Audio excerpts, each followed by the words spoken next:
she is.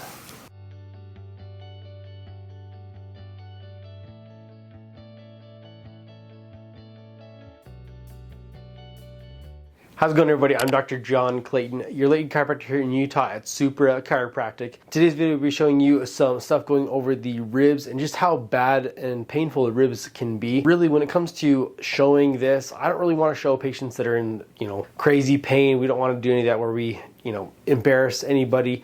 But for the most part, this patient that we work on today was in a lot of pain, basically like a 9 out of 10 pain when they came in, and it just ruined kind of their whole day to have as much rib pain as they did. And so if you're someone that has had rib pain, hopefully you can kind of relate to this video, and then if that's something that you are experiencing currently, you can go get that help and get adjusted. And if you're here in Utah, look me up, come get adjusted and get that fixed, because it's one of those things that takes more than just a quick pop to put back in place, as you'll see in this video. So hope you guys enjoy.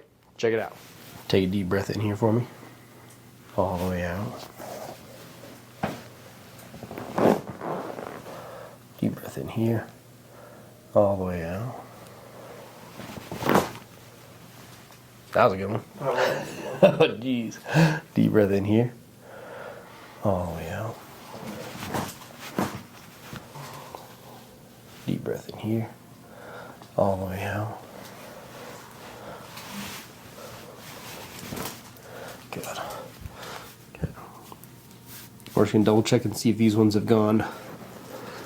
Oh, yeah. So these ones right here are also sitting up too high. All right. So there'll be 2 adjustments here, okay? All right. All right. Deep breath in. Hold. All the way out.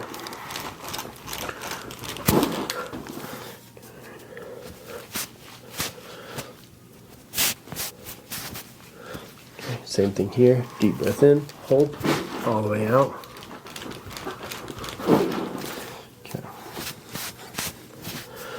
So we're just checking to see if the ribs are still sitting up high. So what they had done is they popped out like this, but then they'd also moved up like this. And so that's what we're fixing when we're adjusting this area, is the ribs have popped posterior or out, but then these also move superior, because the ribs can move superior and inferior with the breathing motion if you're using your ribs to help you breathe a lot. Okay.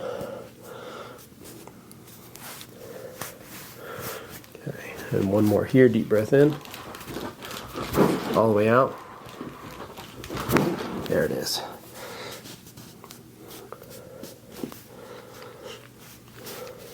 Okay. And one more up here. Okay. Deep breath in, hold all the way out. Okay. Feel those suckers go back in?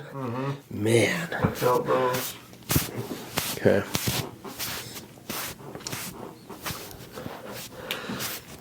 How's that feel for you there now? A little looser? A little bit. Okay. All right.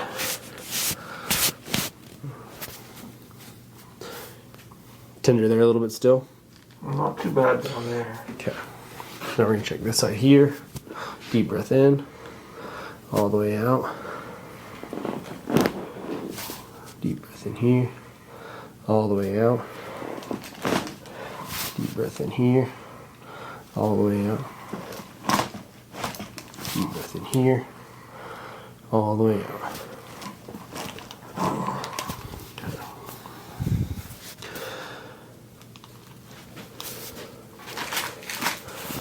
Perfect. Deep breath in here, all the way out. Deep breath in here, all the way out. Deep breath in here, all the way out. Deep breath in here, all the way out. So a lot of chiropractors do not adjust this area right here. So it's the area between your cervical thoracic junction, so between cervical spine or the neck area as well as the upper back area here. This is where a lot of people get a lot of stress here. So when we adjust this, what we want to do here, we're going to get right in here, kind of between the spine right here as well as the ribs, the rib heads that we just adjusted. We're going to have the patient take a deep breath in, all the way out. Relax their head, just like that. Same thing here, deep breath in, all the way out. Good. And then one thing we want to rule out as well is right in front of the trapezius or trap muscles here. I'm going to go right into here and kind of push up this way to feel the first rib. And usually, if the first rib is stuck up high and it won't push down, it just completely resists you. That means it's stuck up, out of place, or subluxated. Take a deep breath in here, all the way out. Ooh. Yep, you got it. Let it relax. Let it drop in.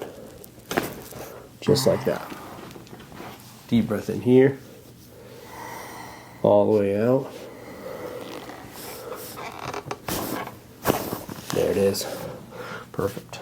So that's one thing you have to check when you're looking to see, make sure that your chiropractor adjusted as well. Is they do the ribs basically 2 through 10. Down here, you can try and do 11 and 12, they're floating, but you can do 2 through 10, but you have to also hit first rib up here if you want to get the full entire approach from the rib cage side. We're going to bend this top leg here, straighten this one here.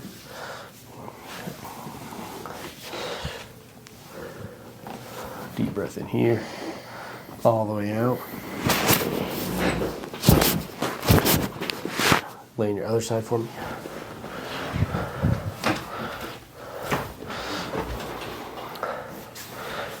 Bend here. Okay. So we're gonna get these low ribs down here as well. So we're gonna come in here, hook onto your forearms there. Okay, pull in tight. Here. Good. And hip here.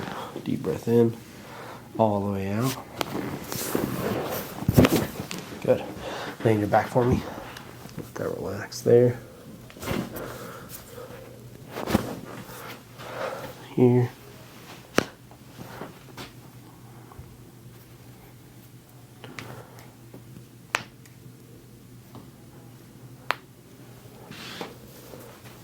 Let that foot come up there. There you go.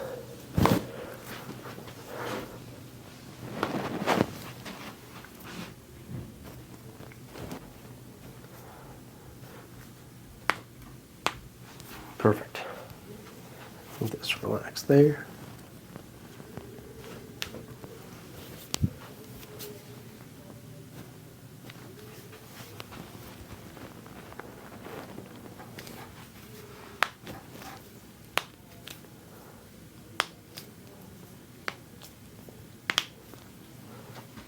Let that relax there.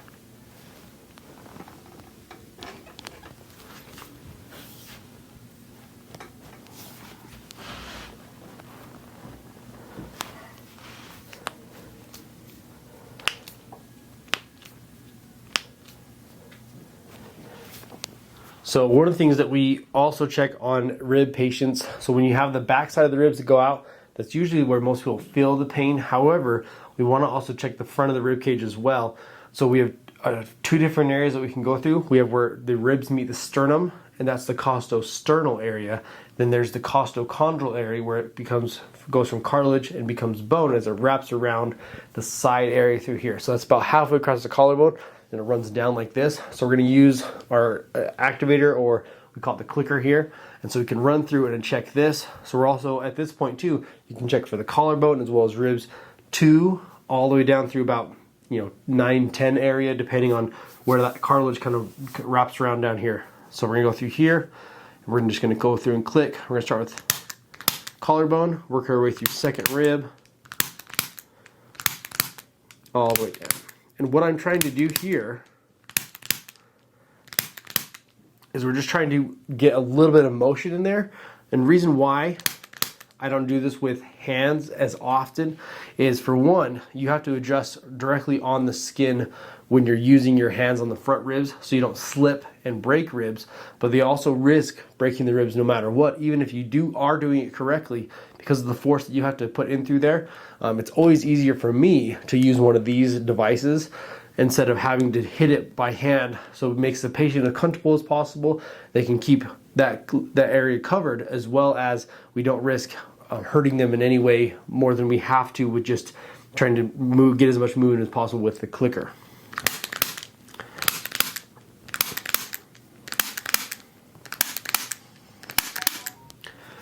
here. So we run through those same ribs, about halfway down the collarbone.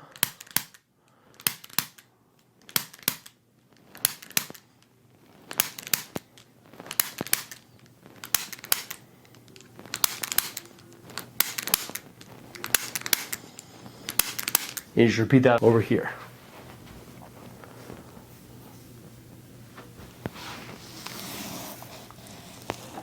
Let that relax for me there.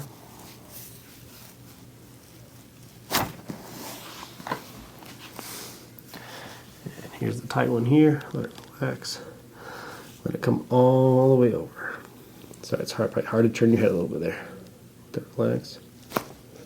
There she is. Take a deep breath in now. All the way out. Perfect.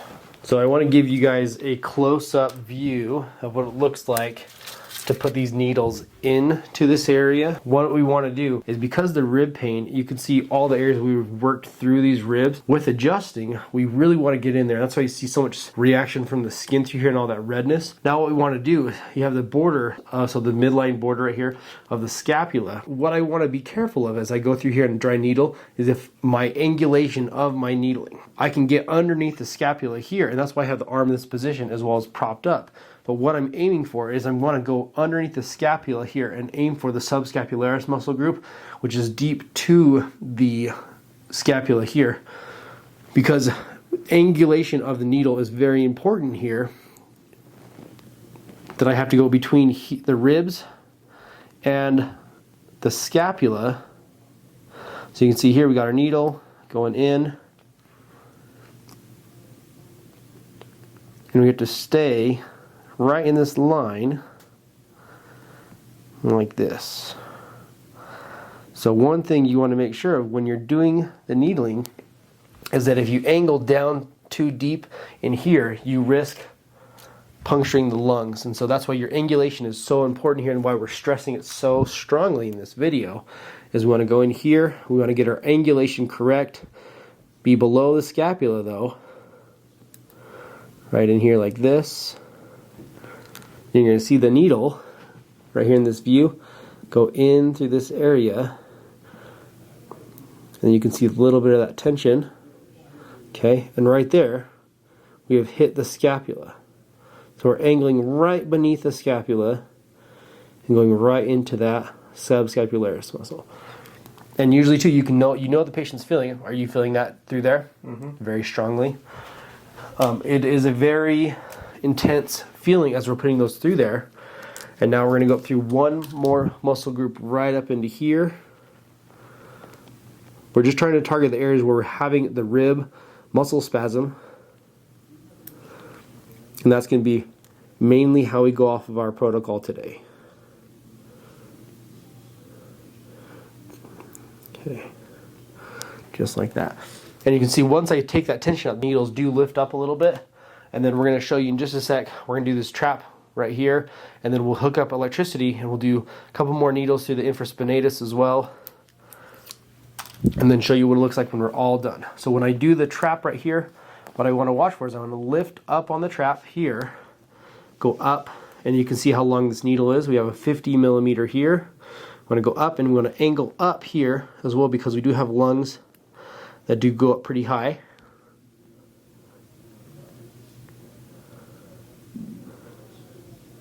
Just like that. Okay. And we're right through the trapezius muscle. I can feel it go right through the belly of that. And then we're going to do one right here in the trigger point of the infraspinatus. So usually right here in the infraspinatus, you're going to feel a strong knot right through here. I'm going to go right basically into the center of that. Hook in here.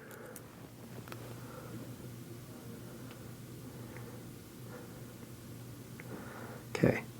And then right there, what I'm hitting is the actual bone of the scapula, and because we want to penetrate all the way down to the bone to create as much of a healing response in this area as possible. So I'm just going to show you, we have our dry needling set up here. You can kind of see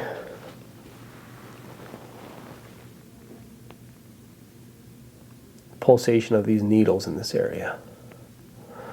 So mainly what we're trying to do is target the three that are in the middle. We're trying to target the areas where we had some rib subluxations and the muscle spasms over the top of those. As well as we want to do the trapezius, we went into the CT junction right down here, as well as we're doing the infraspinatus right here. So we're trying to really target and centralize this left shoulder blade area to help with a really bad rib subluxation issue.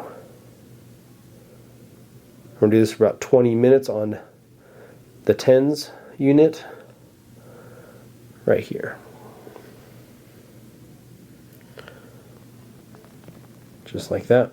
All right, I hope you guys enjoyed the video. I want to put in some pictures as well at the end so you can see what the needles look like, just so you can pause the video and see exactly what we're doing there. We used needles that were 50 millimeters long, so that's basically about 3.5 to 4 inches, and they were in probably about 2 inches of depth. So for those of you who are wondering, one of the biggest things when it comes to dry needling and working on this for patients, I love the aspect of dry needling because I can pinpoint an area and go in and really focus on getting the patient better, rather than just saying, oh, I can, dig my elbow in there or scrape it. A lot of that stuff works great, but when it comes to certain issues, if I really want to get basically literally the needle on that point to help that patient get better, dry needling has been that for me. And so by pairing that with adjustments, and for certain issues like sciatica, rib problems, obviously like you saw today, chronic neck pain, muscle tightness, that's one of the things that I've really seen to benefit my patients and follow that same protocol that I have for patients of getting them better as fast as possible,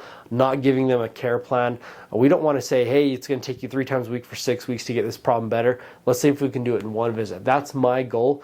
And so by doing dry needling and incorporating that into my practice and into my office, it's been able to help me continue to achieve that goal, but even on a faster and quicker end for patients. If you have any questions about anything you saw in today's video, be sure to leave them in the comments below, and go check out all of our other videos and kind of see what else we do here. If you have any questions about rib problems, or if you've experienced them for yourself, leave them in the comments below, or feel free to reach out to me in my office, and then we can help you however we can. If you're in Utah, I invite you guys, come check us out. Come get adjusted for yourself, see what the full body adjustment is. If you want to try out the dry needling, perfect, come and do it as well. There's very few chiropractors who do the dry needling nowadays, and that's what makes it so special for me, is that not a lot of us do it. And so that's why I really want to show it as well and get it out there so people can be educated and to see what dry needling is and what it can do for you. And again, be sure to like and subscribe to this channel if you've seen all of our other videos. If you haven't, check them out. And then again, I'm your Layton chiropractor here in Utah, Dr. John Clayton. Hope you guys enjoyed the video, and we're going to leave you like we always leave you.